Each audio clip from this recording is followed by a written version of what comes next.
Hello, welcome back to my channel. I'm Erica and this video is about the hoops petticoat, the hoop petticoat, that's what it's called, from the costume close-up project that I am working on. This is another one of the understructure patterns in this book that I have had for so long. I know that typically the hoops that go under these dresses were just on the hips and they were tied on just, I don't know exactly what they're called, but this one is a full petticoat with 4 rows of hoops in it. The original petticoat that they have in here that they took the pattern off of is missing the 2 bottom hoops, but they were able to get the pattern off of it. So this is the last understructure piece that I need to do before I can start on the outer structures. So we're gonna jump into this and see how this goes. I'm excited to get this part of the project done because once this is done, then I will have the shape and the everything. I can get all the measurements so that I can jump into the outer dress. Let's get started.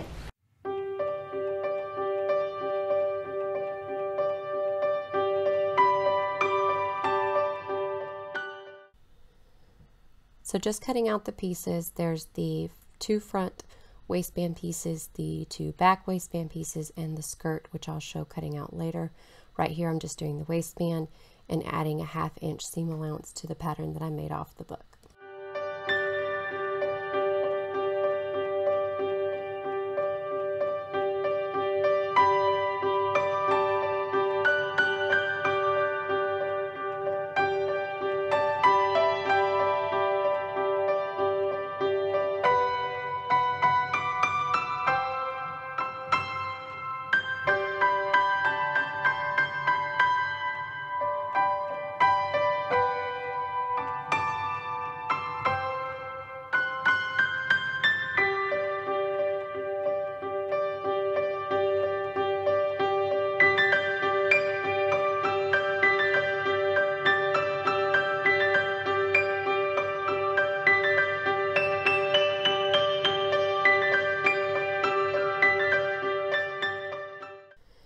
So where the 2 waistband pieces meet on the side hip, there is this about 2-inch pocket that is closed up that has batting in it. I used polyfill because that's what I had that I needed to use up. So what I'm doing here is just measuring that, ironing it, and then I stitch it down at the edge so that I can stuff it.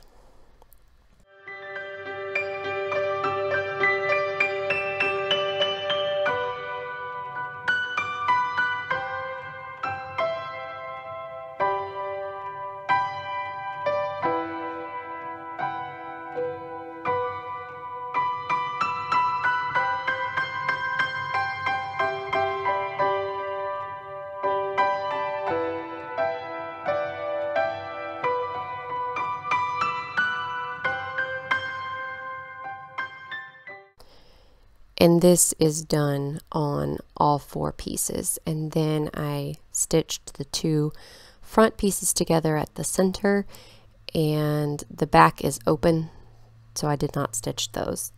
And then I turned under, well, I did a turn and turn hem for the top here, and I'm ironing it down. However, when I did the other turn, this is the top edge, so this is where the waistband goes, which is just twill tape. So I'll show in a minute that I used the twill tape as the guide for how much to turn it the second time, and then stitched it down. For the back opening, I did also do a turn and turn to close that back edge up because it doesn't have a zipper or buttons or anything. It literally just the waistband tie.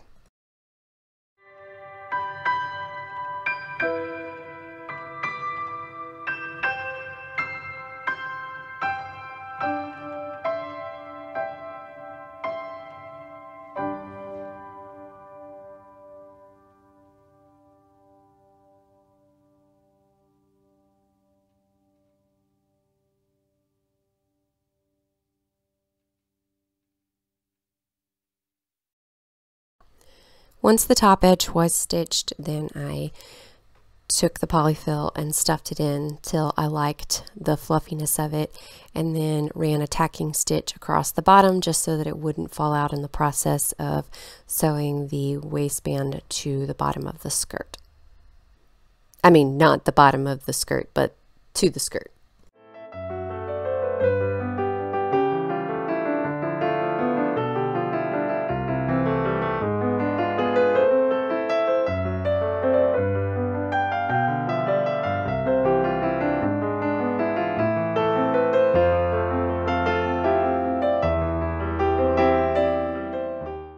And then using one of my favorite little unnecessary tools, but it makes threading channels a lot easier. I threaded the twill tape all the way through.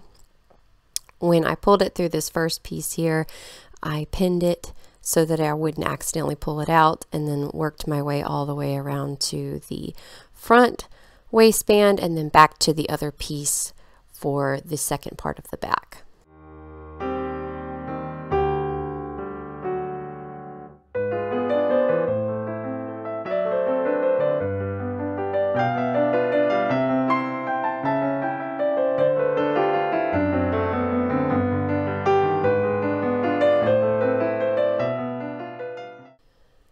Moving on to the skirt part, the top of the petticoat had a fold down the center here that I'm marking, and then a fold at the back. So I'm assuming this plays into it getting its shape correct, but it wasn't cut and then stitched down in that angle. It was actually folded over. I'm going to try to show it better later.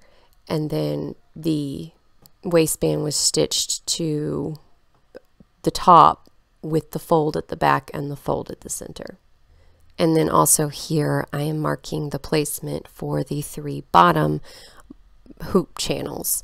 The top hoop channel is going to go where the bottom of the petticoat and the waistband are seamed together.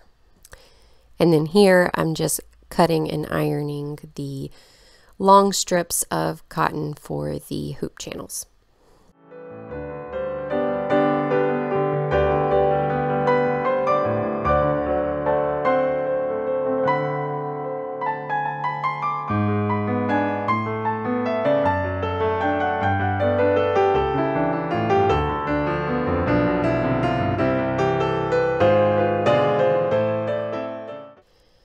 Placing and pinning the hoop channels across where they are supposed to be on all 3 lines was next, and then taking it over to the machine and top stitching both the top and the bottom of each channel as close to the edge of the channel as possible to make sure I had plenty of room for the hoop to go through.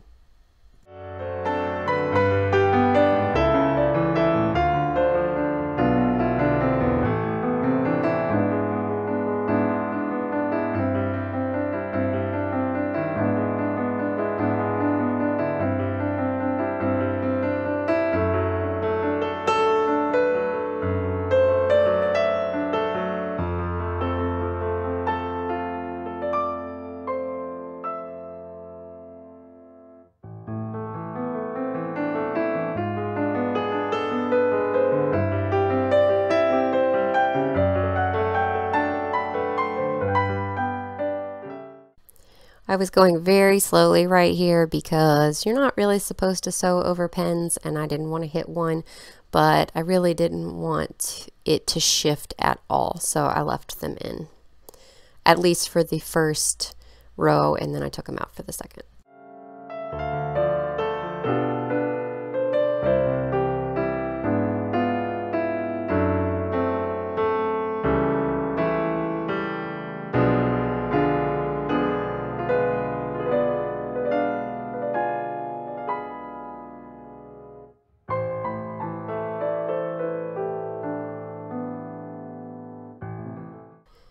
And here's where it started really coming together and I started seeing the shape.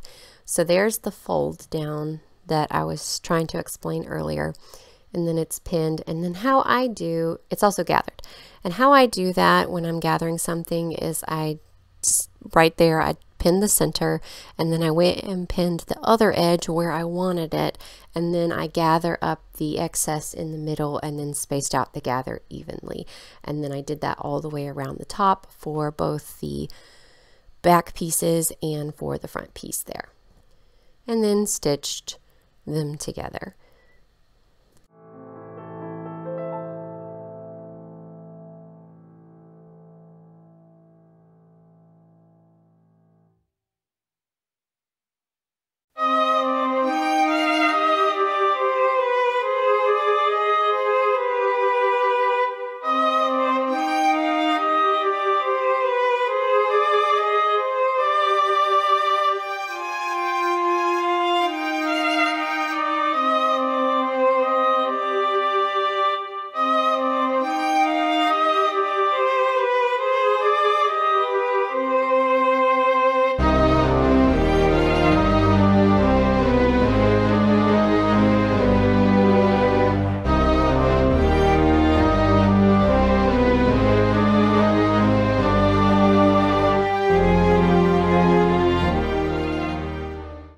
I didn't show the first row because it was long and tedious with me trying to make it not shift and leaving the pins in and trying to sew around the pins. But then once those were sewn together, I ironed down that seam toward the bottom and then sewed another hoop channel on top of that all the way around.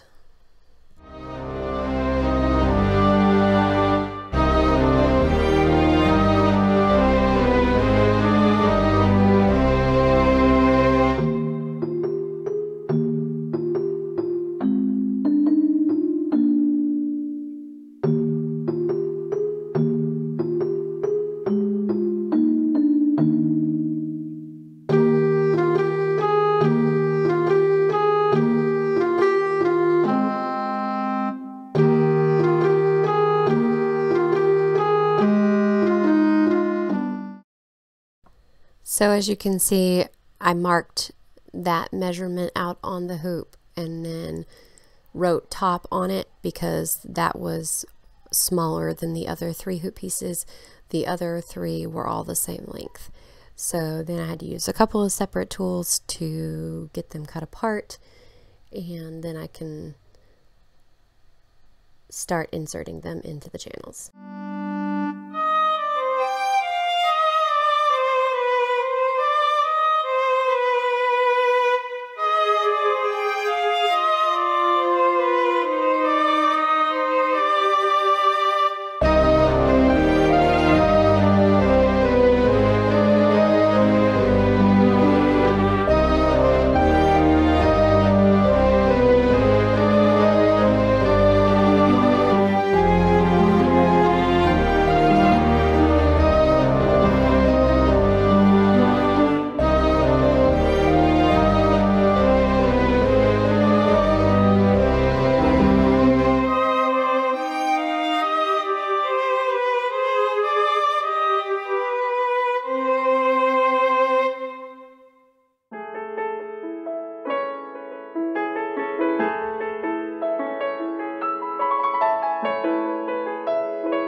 I have it on backwards here because I'm trying to show how they meet in the middle, but also showing the shape because I was pretty excited at this point because it actually laid the way it was supposed to. So one end I put duct tape on, and then the other end inserts into it to be removable when you put them on or take them off. And again, I have it on backwards because I'm trying to show that. And one thing I didn't mention earlier is that the bottom of the petticoat is not hemmed up. The instructions in the book say that it was cut on the selvage, so that's what I did. So I didn't have to worry about that. So I hope you enjoyed this. This was a lot of fun and really exciting to be able to move on to the next part.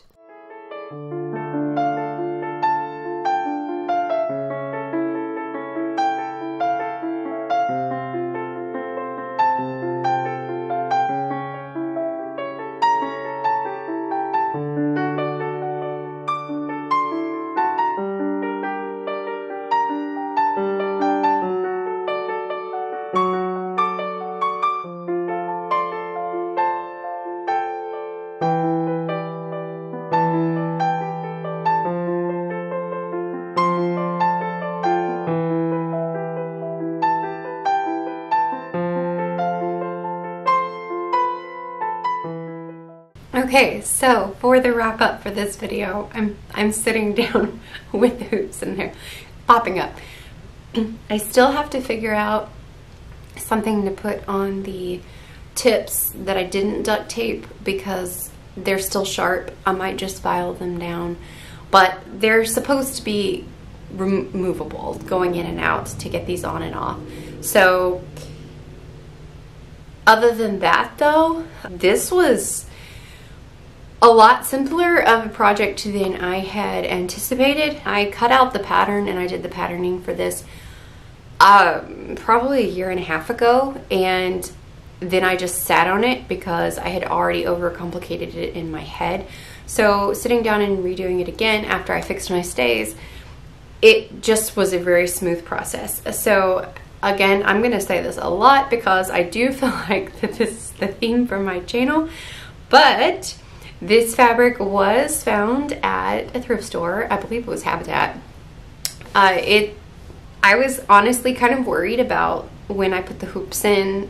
I didn't know how it was going to hold its correct shape, but the shaping of the waist part here took care of all of that, and it is perfect. I didn't have to like add anything here to hold it on the sides. So what I love about this here is that the channel for the bottom three, I probably already showed it in the video, only is in the front and in the back. So it's loose at the sides, so it gives it swing, I guess. I'm not 100% sure, but it's not, the hoops aren't attached at the sides. I've got plenty of access to my pocket as I showed, and yeah, this is really exciting because now I can move on to the petticoat, the decorative petticoat. To me, it looks like the original. So thanks for joining me for this particular project. I feel like I'm poofing really hard. So anyway, this is really exciting because this means that I have all of the understructures and I can move on to the outer structures. So this is finally coming together.